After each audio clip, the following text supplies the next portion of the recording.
السلام عليكم ورحمة الله وبركاته. الحمد لله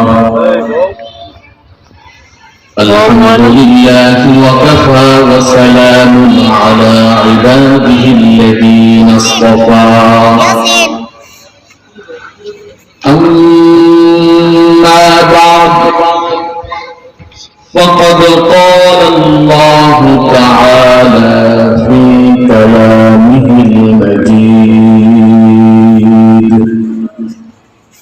وفرقانه الحميد.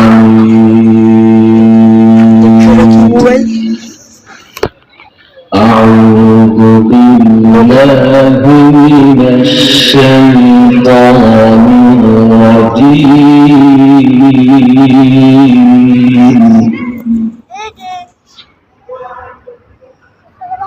بسم الله الرحمن الرحيم.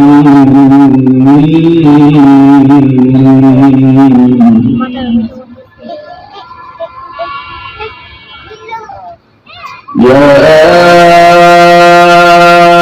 أيها الذين آمنوا اذكروا الله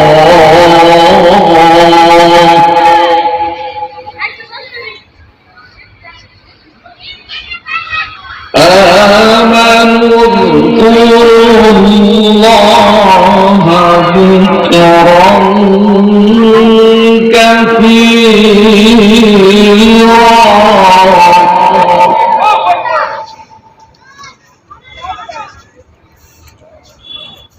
وسبحوه بكرة وأصيلا.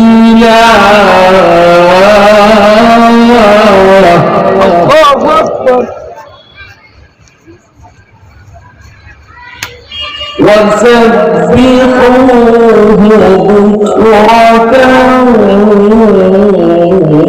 وأصيلا.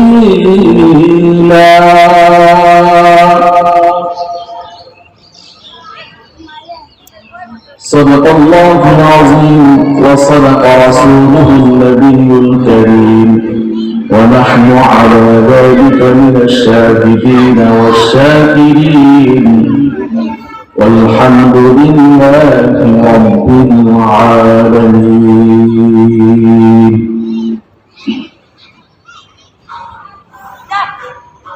জামিয়া কওমিয়া আরবিয়া বিশ্বরোড মাদ্রাসার উদ্যোগে আয়োজিত আজকে এই ওয়াজ দোয়া মাহফিলে আমার সামনে উপস্থিত আছেন সম্মানিত ইসলাম প্রিয় জনতা, অত্র এলাকার মুরব্বিয়ান আজম, ওয়াজিবুল মুহতারাম, পর্দার আড়ালে শ্রবণরতা সম্মানিত মা ও বোনেরা, সবাইকে জানাচ্ছি আন্তরিক মোবারক। বারাকাল্লাহু ফি হায়াতিকুম। সর্বপ্রথমে আল্লাহ রাব্বুল আলামিনের দরবারে অসংখ্য শুকরিয়া আদায় করছি যে আল্লাহ তাআলা আমাদেরকে দুনিয়ার সমস্ত ফিতনা ফাসাদ থেকে মুক্ত রেখে, দুনিয়ার সমস্ত ব্যভিচার, অশ্লীল, পাপাচার, নিন্দাচার থেকে মুক্ত রেখে আমাদেরকে দিন মাহফিলের মধ্যে এসে বসা, কোরআন ও হাদিস থেকে কিছু আলোচনা শোনার তৌফিক আল্লাহ রাব্বুল আলামিন আমাদেরকে দান করেছেন। এই জন্য আমরা খুশি না বেজার? নিঃসন্দেহে আমরা খুশি। এই জন্য আমরা প্রত্যেকে অন্তরের অন্তঃস্থল থেকে উচ্চ আওয়াজে আল্লাহ শুকরিয়া এবং প্রশংসা আদায় করি, আলহামদুলিল্লাহ। সেই সাথে লক্ষ কোটি দুরূদ ও সালাম পাঠ করছি নবীকুল শিরোমণি আশরাফুল আম্বিয়া মুহাম্মদুর রাসূলুল্লাহ সাল্লাল্লাহু আলাইহি ওয়াসাল্লাম, তার পরিবার পরিজন এবং সাহাবায়ে কেরামের উপর। সেই সুবাদে অন্তরের সব কিছু ভালোবাসা আনুগত্য উদার করে দিয়ে আমরা সবাই বলি সাল্লাল্লাহু আলাইহি وعلى آله وأصحابه أجمعين। সম্মানিত উপস্থিতি, আমি আপনাদের সামনে কুরআনুল কারীমের মধ্য থেকে দুইখানা আয়াত তেলাওয়াত করেছি, পাঠ করেছি, আপনাদেরকে শুনিয়েছি। যদি আল্লাহ তাআলা আমাকে বলার তৌফিক, আপনাদেরকে শোনার তৌফিক দান করেন, তাহলে এই নিয়ে কিছু আলোচনা, এই আয়াতকে আবর্তন করে কিছু আলোচনা আমি আপনাদের সামনে পেশ করব ইনশাআল্লাহ। ওয়া মা তাওফীকি ইল্লা বিল্লাহ, আলাইহি তাওয়াক্কালতু ওয়া ইলাইহি উনীব। আল্লাহ রাব্বুল আলামিন কুরআনুল কারীমের মধ্যে বলেছেন, ইয়া আইয়ুহাল্লাযীনা আমানু যকুরুল্লাহা যিকরান কাসীরা ওয়া সাব্বিহুহু বুকরাতান ওয়া আসীলা। হে ঈমানদারগণ, তোমরা আল্লাহ তাআলাকে বেশি বেশি করে স্মরণ করো, আল্লাহ তাআলাকে বেশি বেশি করে স্মরণ করো, আল্লাহর জিকির করো, বিশেষ করে সকাল সন্ধ্যা, বিশেষ করে সকাল সন্ধ্যায় আল্লাহ তাআলাকে বেশি বেশি করে স্মরণ করার, আল্লাহর কাছে আদায় করার জন্য বলা হয়েছে। এখন প্রশ্ন উঠে, সকাল সন্ধ্যায় কেন বিশেষ করে বলা হয়েছে, উল্লেখ করা হয়েছে? তার কারণ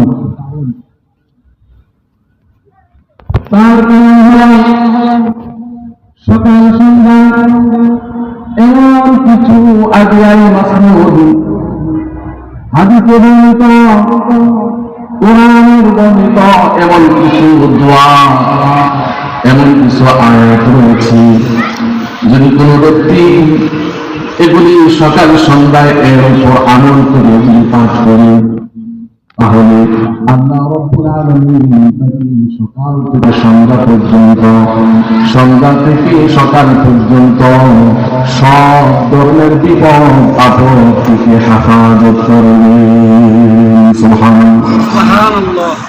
যদি কোনো বান্দা সকাল সন্ধ্যার আমল করে, আল্লাহর ফেরেশতারা তার জন্য রহমতের দোয়া করবে, তার জন্য গুনাহ মাফের দোয়া করবে, সারাদিন তার আমল নামার মধ্যে সওয়াব হতেই থাকবে, হতেই থাকবে। তাছাড়া এই অবস্থায় যদি সে ইন্তেকাল করে, আল্লাহর জান্নাত তার জন্য ওয়াজিব হয়ে যাবে। সুবহানাল্লাহ।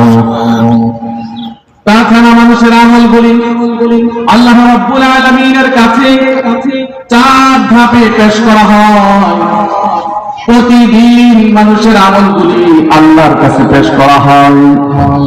প্রতি সপ্তাহে একবার আল্লাহর কাছে মানুষের আমলগুলি পেশ করা হয়। প্রতি বছরে একবার বছরের আমলগুলি আল্লাহর কাছে পেশ করা হয়।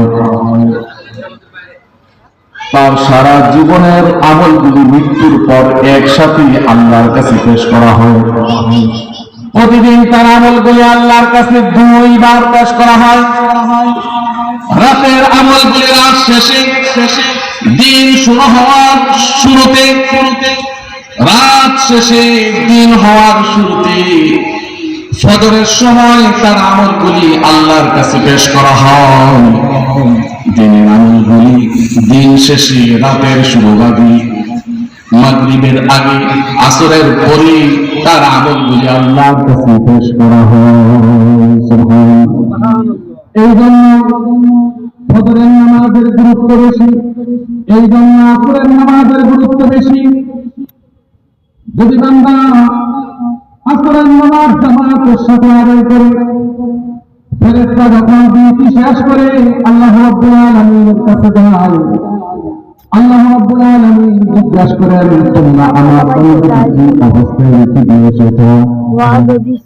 তখন ফেরেশতারা বলেন, আমরা আপনার বান্দাকে নামাজরত অবস্থায় রেখে এসেছি। সুবহানাল্লাহ। আসরের নামাজ তিনি পড়ে জামাতের সাথে, যখন ডিউটি শেষ করে ফেরেশতারা আল্লাহ রাব্বুল আলামিনের কাছে যায়। আল্লাহ রাব্বুল আলামিন জিজ্ঞাসা করেন, তোমরা আমার বান্দাকে কি অবস্থায় রেখে এসেছো? ফেরেশতারা বলেন, রব্বুল আলামিন, আমরা আপনার বান্দাদেরকে নামাজরত অবস্থায় রেখে এসেছি। এই জন্য ফজরের নামাজ এবং আসরের নামাজের গুরুত্ব এত বেশি। সুবহানাল্লাহ। আমার ভাইরা, বান্দার আমলগুলি প্রতি সপ্তাহে 2 দিন আল্লাহ রাব্বুল আলামিনের কাছে পেশ করা হয়, সোমবার দিন আর বৃহস্পতিবার দিন। আল্লাহর রাসূল সোমবারে রোজা রাখতেন। সাহাবায়ে কেরাম জিজ্ঞাসা করলেন, ইয়া রাসূলুল্লাহ, আপনি সোমবারে কেন রোজা করেন না, তার কারণ কি? আল্লাহর রাসূল বলতেন, এই সোমবারে আমার জন্ম হয়েছে, তাছাড়া এই সোমবার দিনে বান্দার আমলগুলি আল্লাহর কাছে পেশ করা হয়। আমি চাই রোজা অবস্থায় আমার আমলগুলি আল্লাহর কাছে পেশ করা হয়। সুবহানাল্লাহ। সোমবার এবং বৃহস্পতিবারের গুরুত্ব সম্পর্কে হাদিসের মধ্যে আছে। সোমবার আর বৃহস্পতিবার আসমানের দরজাগুলি বান্দাদের জন্য খুলে দেওয়া হয়।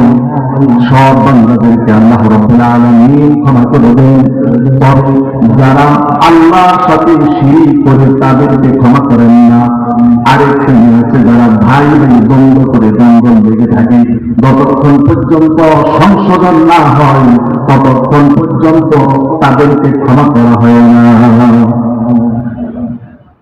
সারা বছরের আমলগুলি আল্লাহর কাছে এক রজনীতে পেশ করা হয়। সেই রজনীটা হল শবে বরাতের রজনী। শবে বরাতের রজনীতে বান্দার গোটা বছরের আমলগুলি আল্লাহ রাব্বুল আলামিনের কাছে পেশ করা হয়।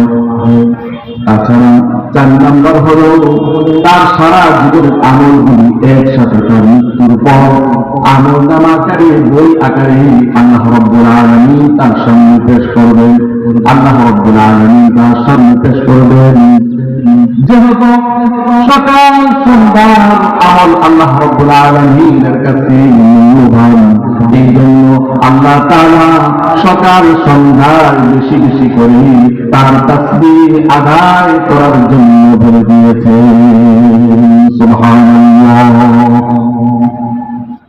আমার ভাইরা, সকাল সন্ধ্যার আমল অনেক গুরুত্বপূর্ণ। কুরআনুল কারীমের মধ্যে একটি সূরা আছে, সূরাতুল হাসর। সূরাতুল হাসরের শেষে 3টি আয়াত আছে। আল্লাহর নবী বলেন, যদি কোনো ব্যক্তি সকাল সন্ধ্যায় এই 3টি আয়াত আউযু বিল্লাহিস সামিউল আলিম মিনাশ শাইতানির রাজীম এই কথা বলি 3 বার বলি, এই দোয়াটা 3 বার বলি, যদি কোনো ব্যক্তি এই 3টি আয়াত সকাল সন্ধ্যায় একবার পাঠ করে, আল্লাহ রাব্বুল আলামিন তার নিরাপত্তার জন্য, তার মাগফিরাতের জন্য, তার নিরাপত্তার জন্য আল্লাহ রাব্বুল আলামিন আসমান থেকে 70,000 ফেরেশতা তার জন্য নিযুক্ত করেন। সুবহানাল্লাহ। এই ফেরেশতারা এসে যে ব্যক্তি সূরাতুল হাসরের শেষ 3 আয়াত সকালে আমল করবে, সারা দিন তার জন্য ফেরেশতারা মাগফিরাতের দোয়া করতে থাকবে। আর যদি সন্ধ্যার সময় পাঠ করি, সারা রাত তার জন্য মাগফিরাতের দোয়া করতে থাকবে। আল্লাহ নবী তাছাড়া আরেকটি কথা বলেছেন, সেটা হলো যদি কোনো ব্যক্তি এই 3 আয়াতের উপর আমল করে সন্ধ্যায় অথবা সকাল বেলায় মারা যায়, দিনে অথবা রাতে মারা যায়, তাহলে ওই ব্যক্তি শহীদ মৃত্যু নসিব করবে। সুবহানাল্লাহ।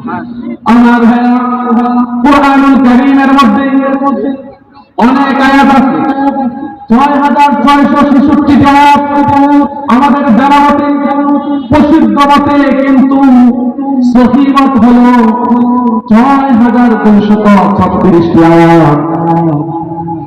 যাই হোক, কম হোক অথবা বেশি হোক, কিন্তু কুরআনুল কারীমের বিসমিল্লাহির রহমানির রহিম বা থেকে শুরু করে মিনাল জিন্নাতি ওয়ান নাসির সিন পর্যন্ত যা কিছু আছে সবগুলি অকপটে একেবারে নির্দ্বিধায় বিশ্বাস করতে হবে, না হয় কোনো ব্যক্তির ঈমান থাকবে না।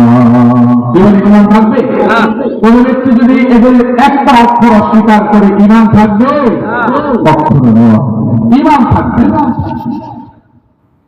কুরআনুল কারীমের মধ্যে আছে সূরাতুল জিন, অনেকে আছে জিন বিশ্বাস করে না, তাহলে তার ঈমান থাকবে না। কুরআনুল কারীমের এই সমস্ত আয়াতের মধ্যে এমন একটি আয়াত আছে যাকে আয়াতুল কুরসি বলা হয়। এই আয়াতুল কুরসি অত্যন্ত গুরুত্বপূর্ণ একটি আয়াত। এই আয়াতের অনেক ফজিলত রয়েছে। এক নম্বর ফজিলত হল কোন ব্যক্তি যদি প্রত্যেক ঘরের ফরজ নামাজের পর আয়াতুল কুরসি একবার পাঠ করে, তাহলে ওই ব্যক্তির মাঝে আর জান্নাতের মাঝে কোনো ব্যবধান থাকে না, শুধুমাত্র মৃত্যু ছাড়া।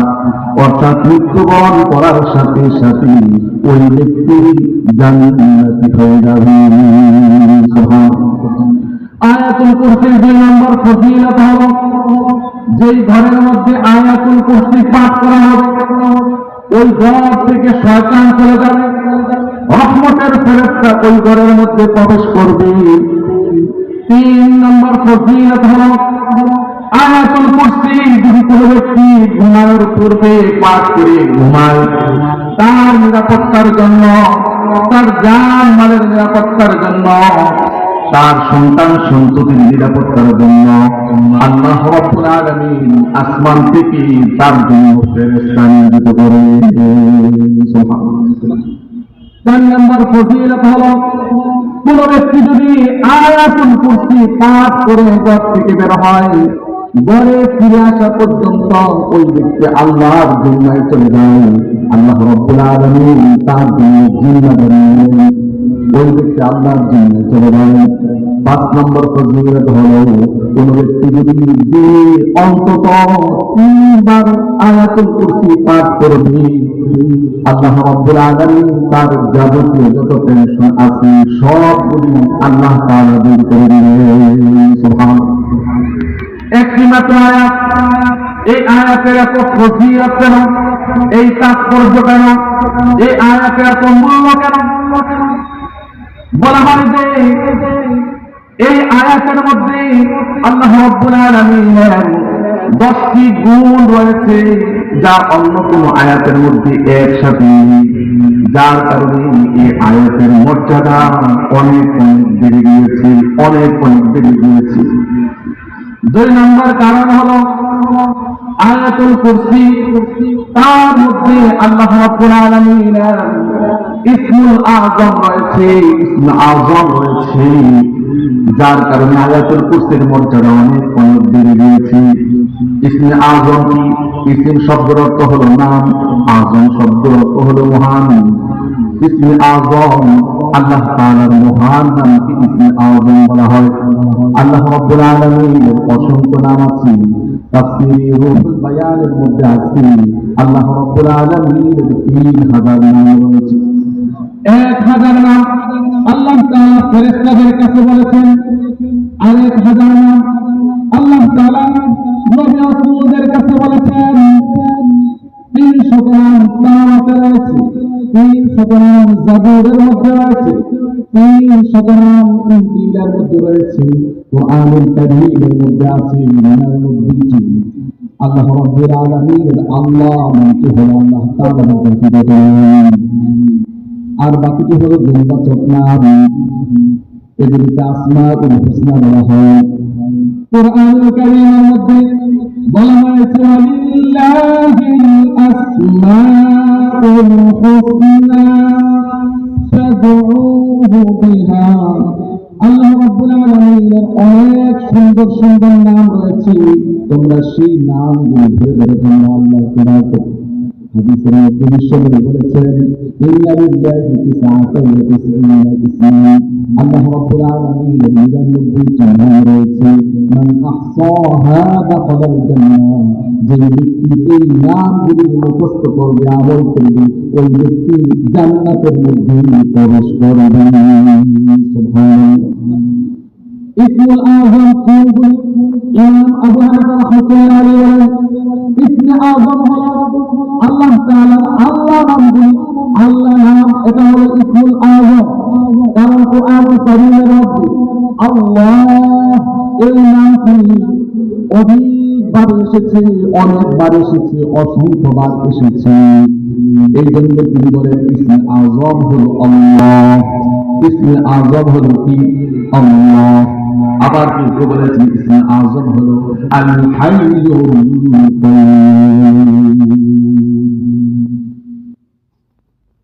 এক কথায় যেই নামের মাধ্যমে আল্লাহ রাব্বুল আলামিনের বড়ত্ব বেশি বুঝায় সেগুলো হলো ইসমুল আযম, সেগুলি ইসমে আযম বলা হয়।